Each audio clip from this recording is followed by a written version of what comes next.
तो इसमें मैं समझता हूँ कि हम जो उम्र सीधा लोग हैं, हमारी भी इसमें कोताही है कि हमने नौजवान बच्चों को पास नहीं बिठाया और अच्छे तरीके से उनको गाइड नहीं किया कि इस्लाम के अंदर सबसे ज़्यादा जो अहमियत है वो जवान लोगों की है। अल्लाह ताला ने जो जवान लोगों की सूरत है उसको ऐन वस्त में रखा है, दरमियान में। आजकल के इस दौर में नौजवानों ने कामयाबी का मतलब अपने से बना ली। एक मुसलमान नौजवान ने एक गोल दायरा बनाया हुआ है, जी जी। उसके अंदर जो रह के वो काम करता है, उसने उसको कामयाबी का नाम दे दिया। तो उनको वतन भी छोड़ना पड़ा, उनको अपना इलाका घर भी छोड़ना पड़ा। अगर आप जैसे जवान लोग कामयाब होना चाहते हैं जी जी। तो उनकी कामयाबी के लिए सीरत और रास्ता और रहनुमाई जनाब इब्राहीम अलैहिस्सलाम की प्यारी जिंदगी है कि एक नौजवान अल्लाह पाक की तौहीद पर कायम हो जाए, अल्लाह पाक की जो वहदानियत है उसका दाई बन जाए, बाकी जो दुनिया के मामलात हैं वो साथ जारी व सारी रखें।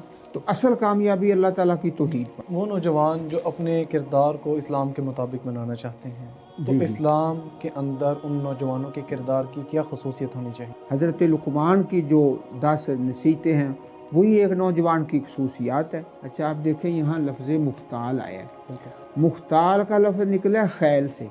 खैल का मतलब होता है घोड़ा। घोड़े की चाल में ना एक किस्म का तकब्बुर, एक अनानियत होती है। हालांकि मैं समझता हूँ कि वो इंसान क्या है, गधा है।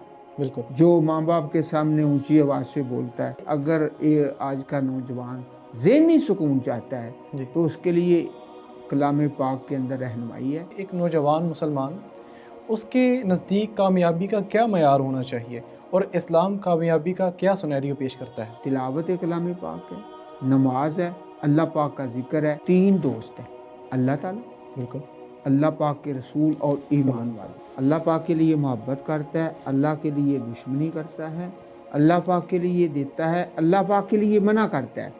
ये अकीदे का मसला है। हमें किस तरह पता चलेगा कि हमारी तौबा कबूल हो गई?